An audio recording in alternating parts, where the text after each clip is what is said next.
ಈ ಜಗವ ನಂಬಿ ಸುಖವೇ ಇಲ್ಲ, ಪಾರು ಮಾಡೋ ದೇವ. ಹಾಗೊಂದು ಗೀತೆಯನ್ನು ರಾಮಕೃಷ್ಣಾಶ್ರಮದ ಸ್ವಾಮಿ ಪುರುಷೋತ್ತಮಾನಂದಜಿ ಬರೆದು ಹಾಡುತ್ತಿದ್ರು. ಆಗೆಲ್ಲ ಅದು ಆಧ್ಯಾತ್ಮದ ಬದುಕಿನಲ್ಲಿ ಪ್ರತಿಯೊಬ್ಬ ಎದುರಿಸಬಹುದಾಗಿರುವ ಸವಾಲುಗಳ ಕುರಿತ ಸಾಲುಗಳು ಎಂದೆನಿಸುತ್ತಿತ್ತು.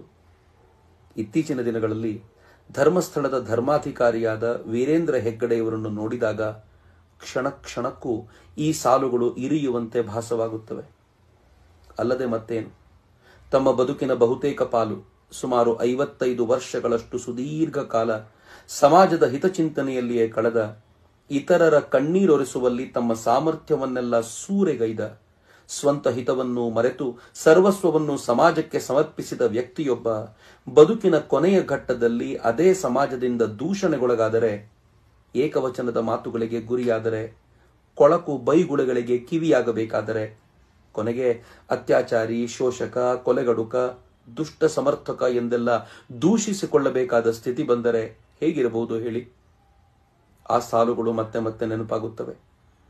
ಈ ಜಗವ ನಂಬಿ ಸುಖವೇ ಇಲ್ಲ. ವೀರೇಂದ್ರ ಹೆಗ್ಗಡೆಯವರು ಧರ್ಮಸ್ಥಳಕ್ಕೆ ಧರ್ಮಾಧಿಕಾರಿಯಾಗಿ ಬಂದಾಗ ಅವರಿಗಿನ್ನೂ 20 ದಾಟಿರಲಿಲ್ಲ. ಅಚಾನಕ್ಕಾಗಿ ತಂದೆಯನ್ನು ಕಳಕೊಂಡ ದುಃಖ ಆರುವ ಮುನ್ನವೇ ಬಲು ದೊಡ್ಡ ಹೊಣೆಗಾರಿಕೆ ಹೆಗಲನ್ನೇರಿತ್ತು.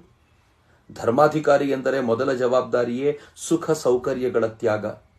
ಆನಂತರ ಯೌವನದ ಹುಡುಗಾಟವನ್ನೆಲ್ಲ ಬದಿಗಿಟ್ಟು ಜನರಿಗೆ ಆದರ್ಶವೆಂಬಂತೆ ಬದುಕುವ ಸವಾಲು. ಕ್ಷೇತ್ರ ಧರ್ಮಸ್ಥಳವೇ ಆಗಿದ್ದರಿಂದ ಅಲ್ಲಿ ಒಂದಿನಿತೂ ಬೂಟಾಟಿಕೆ ನಡೆಯುವುದಿಲ್ಲ. ಕಾಯುವ ಅಣ್ಣಪ್ಪ ತನ್ನ ಕೈಯ ಆಯುಧದಿಂದ ಇರಿದು ಕೊಂದೇ ಬಿಡುತ್ತಾನೆ ಎಂಬ ನಂಬಿಕೆ ಬೇರೆ. ಇವೆಲ್ಲವನ್ನೂ ಬದಿಗಿಟ್ಟರೂ ನಂಬಿ ಬರುವ ಲಕ್ಷಾಂತರ ಭಕ್ತರಿಗಾಗಿ ತನ್ನ ಬದುಕನ್ನೇ ಆಮೂಲಾಗ್ರವಾಗಿ ಬದಲಾಯಿಸಿಕೊಳ್ಳಬೇಕಾದ ಸಹೃದಯತೆ ಅಲ್ಲಿ ಬೇಕು. ತರುಣ ಇನ್ನು ಮುಂದೆ ಕಚ್ಚೆ ಪಂಚೆಯನ್ನುಡುವೆ ಎಂದು ಸಂಕಲ್ಪ ಮಾಡಿದಾಗ ಒಂದು ಕ್ಷಣ ತಾಯಿಯೂ ನೊಂದುಕೊಂಡಿದ್ದರಂತೆ.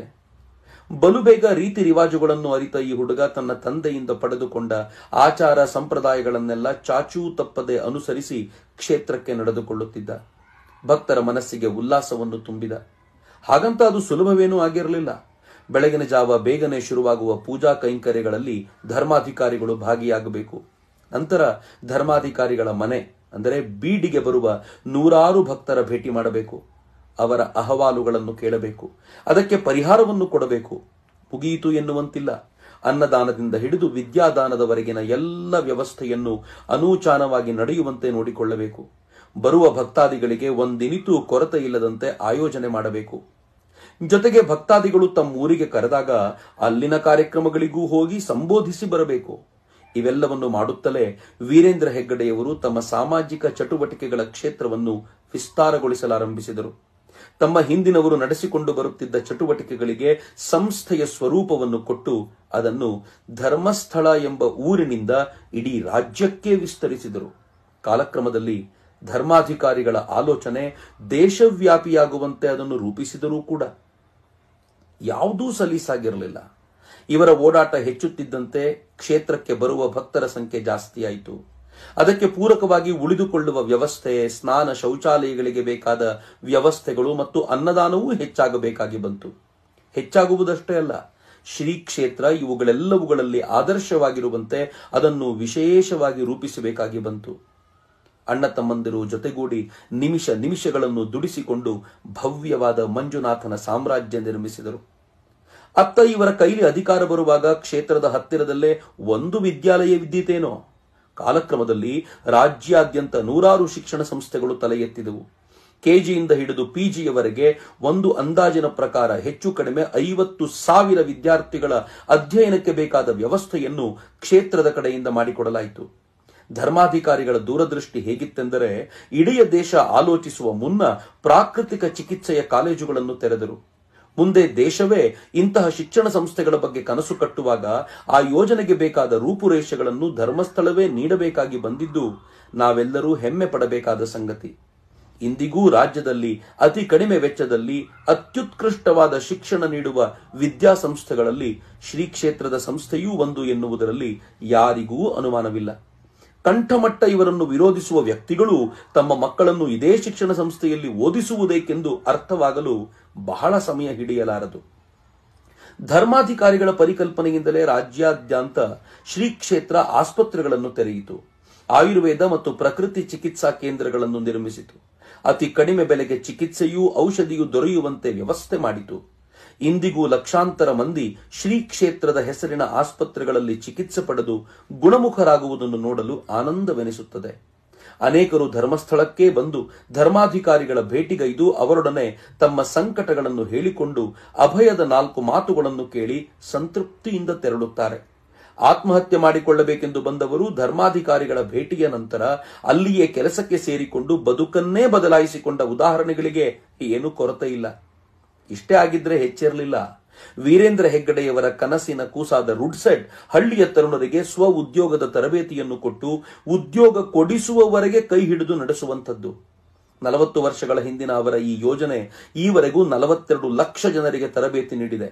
2 ಕೋಟಿಗೂ ಹೆಚ್ಚು ಉದ್ಯೋಗಗಳನ್ನು ಪ್ರತ್ಯಕ್ಷವಾಗಿ ಪರೋಕ್ಷವಾಗಿ ಸೃಷ್ಟಿಸಿದೆ. ಕೇಂದ್ರ ಸರ್ಕಾರ ಈ ಯೋಜನೆಯನ್ನು ಸಾರಾಸಗಟಾಗಿ ಸ್ವೀಕಾರ ಮಾಡಿ ಧರ್ಮಸ್ಥಳಕ್ಕೆ ನೇತೃತ್ವ ವಹಿಸಿ ಆರ್ಸೆಟಿ ಎಂಬ ಹೆಸರಿನಲ್ಲಿ ಈಗಲೂ ದೇಶದಾದ್ಯಂತ ನಡೆಸುತ್ತಿದೆ. ಇಷ್ಟೇ ಅಲ್ಲ, ಬ್ಯಾಂಕುಗಳು ಯಾವ ಗ್ಯಾರಂಟಿಯೂ ಇಲ್ಲದೆ ಸಾಲ ನೀಡಲು ಹಿಂಜರಿಯುತ್ತಿದ್ದಾಗ ಧರ್ಮಸ್ಥಳವೇ ಮುಂದೆ ನಿಂತು ರಾಷ್ಟ್ರೀಕೃತ ಬ್ಯಾಂಕುಗಳ ವಿಸ್ತರಿತ ಕೈಯಾಗಿ ಹಳ್ಳಿಗಳಲ್ಲಿ ತಮ್ಮ ಜಾಲದ ಮೂಲಕ ಬಡವರಿಗೆ ಸಾಲ ಕೊಡಿಸಿತು. ನೀವು ನಂಬಲಾರ್ರಿ, 6.5 ಲಕ್ಷ ಸ್ವಸಹಾಯ ಸಂಘಗಳ ಮೂಲಕ 53 ಲಕ್ಷ ಜನ ಇವುಗಳ ಲಾಭ ಪಡೆದಿದ್ದಾರೆ ಮತ್ತು ಇದುವರೆಗೂ ಸುಮಾರು 1,30,000 ಕೋಟಿ ರೂಪಾಯಿಯಷ್ಟು ಸಾಲ ಜನರಿಗೆ ತಲುಪಿ ಅನೇಕರು ಅದನ್ನು ಭಿನ್ನ ಭಿನ್ನ ಚಟುವಟಿಕೆಗಳಿಗೆ ಬಳಸಿಕೊಂಡಿದ್ದಾರೆ. ಧರ್ಮಸ್ಥಳದ ಮೂಲಕ ವೀರೇಂದ್ರ ಹೆಗ್ಗಡೆಯವರು ಪುನರ್ ನಿರ್ಮಾಣ ಮಾಡಿರುವ ಪ್ರಾಚೀನ ಮಂದಿರಗಳು ಇಂದಿಗೂ ಆಸ್ತಿಕ ಹಿಂದೂಗಳನ್ನು ಸೆಳೆಯುತ್ತಿದೆ. 100 ಕೆರೆಗಳು ರಾಜ್ಯದಾದ್ಯಂತ ಶ್ರೀ ಕ್ಷೇತ್ರದ ಪ್ರವೇಶದಿಂದಾಗಿ ಇಂದು ನಳನಳಿಸುತ್ತಿವೆ. ಸ್ಮಶಾನವಿಲ್ಲದೆ ಕೊರಗುತ್ತಿದ್ದ ಹಿಂದೂಗಳಿಗೆ ಅನೇಕ ಊರುಗಳಲ್ಲಿ ಧರ್ಮಸ್ಥಳವೇ ಅದಕ್ಕೆ ಬೇಕಾದ ವ್ಯವಸ್ಥೆಯನ್ನು ಮಾಡಿಕೊಟ್ಟಿದೆ. ಹೇಳುತ್ತಾ ಹೋದರೆ ಇಡೀ ಲೇಖನ ಇವುಗಳಿಂದಲೇ ತುಂಬಿ ಹೋದೀತು. ನಾನು ಅಷ್ಟನ್ನೂ ಒಂದೇ ವಾಕ್ಯದಲ್ಲಿ ಕಟ್ಟಿಕೊಡಬೇಕೆಂದರೆ ವೀರೇಂದ್ರ ಹೆಗ್ಗಡೆಯವರ ನೇತೃತ್ವದಲ್ಲಿ ಧರ್ಮಸ್ಥಳ ಸಮಾನಾಂತರ ಸರ್ಕಾರವಾಗಿ ರೂಪುಗೊಂಡಿದೆ. ದುಷ್ಟಕಂಗಳು ಈ ವೈಭವದ ಮೇಲೆ ಬಿದ್ದಿರಲು ಸಾಕು. ಆದರೆ ನೆನಪಿಡಿ, ಈ ವೈಭವ ವೀರೇಂದ್ರ ಹೆಗ್ಗಡೆಯವರದ್ದಲ್ಲ, ಅವರು ರಾಜ್ಯದ ಪ್ರತಿಯೊಬ್ಬ ವ್ಯಕ್ತಿಗೂ ಕೊಟ್ಟಿರುವ ವೈಭವ ಅದು. ಕೆಲವರಿಗೆ ಹೆರಿಗೆಗೆ ಕ್ಷೇತ್ರದ ಆಸ್ಪತ್ರೆಯ ಬಳಕೆಯಾದರೆ ಮತ್ತು ಕೆಲವರಿಗೆ ಅಧ್ಯಯನಕ್ಕೆ ವಿದ್ಯಾರ್ಥಿ ವೇತನ ಕ್ಷೇತ್ರದ್ದು. ಇನ್ನು ಕೆಲವರಿಗೆ ಶಾಲಾ ಕಾಲೇಜುಗಳೇ ಕ್ಷೇತ್ರದ ವತಿಯಿಂದಾದರೆ ಇನ್ನಷ್ಟು ಅನಾರೋಗ್ಯ ಪೀಡಿತರಿಗೆ ಕ್ಷೇತ್ರದ ಆಸ್ಪತ್ರೆಯೇ ದಿಕ್ಕು. ಕುಡುಕರನ್ನು ಕುಡಿತದಿಂದ ದೂರ ಮಾಡುವುದರಿಂದ ಆರಂಭಿಸಿ ತೀರಿಕೊಂಡವರ ಅಂತ್ಯ ಸಂಸ್ಕಾರ ಗೌರವಯುತವಾಗಿ ನಡೆಸಲು ಸ್ಮಶಾನದವರೆಗೆ ವೀರೇಂದ್ರ ಹೆಗ್ಗಡೆಯವರು ಕೈ ಇಡದ ಕ್ಷೇತ್ರವಿಲ್ಲ. ಅದರ ಅರ್ಥ ರಾಜ್ಯದ ಸಾಮಾನ್ಯ ಪ್ರಜೆಯನ್ನು ದೃಷ್ಟಿಯಲ್ಲಿರಿಸಿಕೊಂಡು ಅವರು ಯೋಜನೆಯನ್ನು ರೂಪಿಸುತ್ತಾರೆ. ಅದನ್ನು ಸಾಕಾರಗೊಳಿಸುವಲ್ಲಿ ಅವರ ಸುತ್ತಮುತ್ತಲಿನ ಮಂದಿ ಹಗಲಿರುಳು ದುಡಿಯುತ್ತಾರೆ. ಕೊನೆಗೊಮ್ಮೆ ಯಶಸ್ವಿಯಾದ ಆ ಯೋಜನೆ ಲಕ್ಷಾಂತರ ಜನರ ಮುಖದಲ್ಲಿ ಮಂದಹಾಸವನ್ನು ತರುತ್ತದೆ. ಅದೇ ಅನೇಕರಿಗೆ ಸಹಿಸಲ ಸಾಧ್ಯ. ಹಿಂದೂ ದೇವಸ್ಥಾನವೊಂದು ಹೇಗಿರಬೇಕೆಂದು ನಮ್ಮ ಪೂರ್ವಜರು ಕಲ್ಪನೆ ಕಟ್ಟಿದ್ದರೋ ಅದಕ್ಕಿಂತ ಒಂದು ಮುಷ್ಟಿ ಹೆಚ್ಚು ಚೆನ್ನಾಗಿ ಕೆಲಸ ಮಾಡುತ್ತಿರುವುದು ಧರ್ಮಸ್ಥಳ. ಕೆಲವರಿಗೆ ವೀರೇಂದ್ರ ಹೆಗ್ಗಡೆಯವರು ಜೈನರೆನ್ನುವುದೇ ಆಕ್ರೋಶ. ಶ್ರೀ ಕ್ಷೇತ್ರದ ಯೋಜನೆಗಳ ಲಾಭವನ್ನು ಪಡೆದು ಮತಾಂತರವಾಗುವುದರಿಂದ ಲಕ್ಷಾಂತರ ಜನರನ್ನು ವೀರೇಂದ್ರ ಹೆಗ್ಗಡೆಯವರು ರಕ್ಷಿಸುವಾಗ ಅವರು ಹಿಂದುವಲ್ಲವೆಂದು ಯಾರಿಗೂ ಅನ್ನಿಸಲಿಲ್ಲ. ಪಾಳು ಬಿದ್ದ ಪ್ರಾಚೀನ ಹಿಂದೂ ದೇವಾಲಯಗಳನ್ನು ಅವರು ಪುನರುಜ್ಜೀವನಗೊಳಿಸುವಾಗ ಅವರು ಹಿಂದುವಲ್ಲವೆಂದು ಯಾರೂ ದೂಷಿಸಲಿಲ್ಲ. ಮಂದಿರಕ್ಕೆ ಹೊಂದಿಕೊಂಡ ಊರಿನ ಕೆರೆಗಳನ್ನು ಹೂಳೆತ್ತಿ ಊರಿಗೆಲ್ಲ ಉಪಯೋಗವಾಗುವಂತೆ ಮಾಡುವಾಗ ಅವರನ್ನು ಹಿಂದುವಲ್ಲವೆಂದು ಯಾರೂ ಹೇಳಲಿಲ್ಲ. ಈಗ ಇದ್ದಕ್ಕಿದ್ದಂತೆ ಜೈನರು ಅನಿಸ್ಬಿಟ್ರ. ಅನೇಕರು ಅವರನ್ನು ಅತ್ಯಾಚಾರಿಗಳ ಸಮರ್ಥಕರು ಎನ್ನುತ್ತಾರೆ.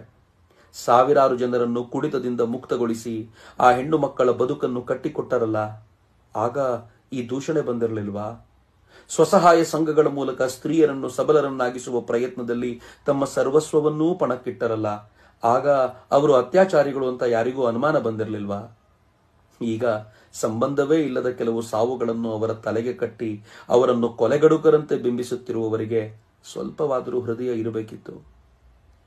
ಒಂದು ಕಾರ್ಖಾನೆಯಲ್ಲಿ ಕೆಲಸ ಮಾಡುವ ಕಾರಕೂನನಿಗೆ ತನಗಾಗಿ ವಿನಿಯೋಗಿಸಲು 2 ಗಂಟೆಗಳ ಹೆಚ್ಚು ಸಮಯ ಸಿಗದಿರುವ ವಿಕಟ ಪರಿಸ್ಥಿತಿಯಲ್ಲಿ 100 ಯೋಜನೆಗಳನ್ನು ಸಂಭಾಳಿಸುತ್ತಾ ಸಮಾಜದ ಒಳಿತಿಗೆ ಹೊಸ ಕನಸುಗಳನ್ನು ಕಂಡು ಅದನ್ನು ಈಡೇರಿಸುತ್ತಾ ಹಠಕ್ಕೆ ಬಿದ್ದವರಂತೆ ದುಡಿಯುತ್ತಿರುವ ವೀರೇಂದ್ರ ಹೆಗ್ಗಡೆಯವರಿಗೆ ಸ್ವಂತಕ್ಕೆ ಎಷ್ಟು ಸಮಯ ಸಿಕ್ಕಲು ಸಾಧ್ಯ ಹೇಳಿ? ಸಿಗುವ ಸ್ವಲ್ಪ ಸಮಯದಲ್ಲಿ ಇಂತಹ ಮನೋಭಾವದ ವ್ಯಕ್ತಿ ಕೆಟ್ಟದ್ದನ್ನು ಯೋಚಿಸಬಲ್ಲ, ಅದನ್ನು ಆಚರಣೆಗೆ ತರಬಲ್ಲ ಎಂದು ನಂಬಿಬಿಟ್ಟಿರುವ ಜನಕ್ಕೆ ಏನು ಹೇಳಲಿ? ಇಷ್ಟಕ್ಕೂ ಆರೋಪ ಮಾಡುತ್ತಿರುವ ವ್ಯಕ್ತಿಗಳ ಯೋಗ್ಯತೆಯನ್ನಾದರೂ ನೋಡೋದು ಬೇಡವೇ? ಕನಿಷ್ಠ ಪಕ್ಷ ಅವರ ಚಿಂತನೆಯ ಹತ್ತಿರಕ್ಕಾದರೂ ದುಡಿದಿರುವ ವ್ಯಕ್ತಿ ಆರೋಪಗಳನ್ನು ಮಾಡಿದರೆ ಒಪ್ಪಿಕೊಳ್ಳಬಹುದೇನೋ? ಎಐ ಬಳಸಿ ಮಾಡಿದ ವಿಡಿಯೋಕ್ಕೆ ಮರುಳಾದ ಜನರೊಂದು ಕಡೆ, ಮರುಳಾಗಿರುವುದನ್ನು ಗಮನಿಸಿ ಈ ಬೆಂಕಿಗೆ ತುಪ್ಪ ಹಾಕಿ ಮೈಚಳಿ ಕಾಯಿಸಿಕೊಳ್ಳುವ ಚಟಕ್ಕೆ ಬಿದ್ದಿರುವ ಜನ ಮತ್ತೊಂದೆಡೆ. ನಾವು ನೀವು ಈ ಮಟ್ಟಕ್ಕೆ ಇಳಿದು ಬಿಟ್ಟಿದ್ದೇವಲ್ಲ, ಎಷ್ಟು ಸರಿ? ಹಾಗೆಲ್ಲ ಮನಸ್ಸಿನೊಳಗೆ ಬುದ್ಬುದಗಳೇಳುತ್ತವೆ, ಕಣ್ಣು ತೇವವಾಗುತ್ತದೆ. ಆಮೇಲೆ ಪುರುಷೋತ್ತಮಾನಂಜಿ ನೆನಪಾಗ್ತಾರೆ. ಈ ಜಗವ ನಂಬಿ ಸುಖವೇ ಇಲ್ಲ, ಪಾರು ಮಾಡು ದೇವ. ಈ ಒಟ್ಟಾರೆ ಪ್ರಕರಣದಲ್ಲಿ ಸಾಮಾಜಿಕ ಕ್ಷೇತ್ರವನ್ನೇ ಆರಿಸಿಕೊಂಡ ನಮಗೆಲ್ಲ ಒಂದು ಪಾಠ ಇದೆ. 24 ತಾಸು ಸಮಾಜದ ಒಳಿತಿಗಾಗಿ ಆಲೋಚಿಸಿದ ವೀರೇಂದ್ರ ಹೆಗ್ಗಡೆಯವರನ್ನೇ ಬಿಡದ ಜನ ನನ್ನನ್ನು ನಿಮ್ಮನ್ನು ಬಿಟ್ಟಾರೇನು? ಮತ್ತೆ ಮತ್ತೆ ಅವರಲ್ಲಿ ನಾನು ಕ್ಷಮೆ ಯಾಚಿಸುವಂತಾಗುತ್ತದೆ. ಕೃತಜ್ಞನ ಸಮಾಜದಲ್ಲಿ ನಾನಿಲ್ಲ. ನಿಮ್ಮ ಮೇಲೆ ಸುರಿಯುತ್ತಿರುವ ನಿಂದನೆಗಳ ಮಳೆಯಲ್ಲಿ ಒಂದು ಹನಿಯೂ ನನ್ನದಿಲ್ಲ. ಸಾಧ್ಯವಾದರೆ ನಾನು ಕೊಡೆಯಾಗ ಬಯಸುವೆ, ಅಥವಾ ಸುರಿದು ನಿಮ್ಮ ಮೇಲೆ ಬೀಳುವ ಮೊದಲೇ ಆವಿಯಾಗಿ ಕರಗಿ ಹೋಗಿಬಿಡುವ ಹನಿಯಾಗಲೆಂದು ಪ್ರಾರ್ಥಿಸುವೆ. ಸಮಾಜದ ಪರವಾಗಿ ಕ್ಷಮೆಯನ್ನಷ್ಟೇ ಕೇಳಬಲ್ಲೆ. ಏಕೆಂದರೆ ನೊಂದ ಜೀವ ತನ್ನ ಕೆಲಸ ನಿಲ್ಲಿಸಿಬಿಟ್ಟರೆ ಹಾನಿಯಾಗುವುದು ಸಮಾಜಕ್ಕೆ.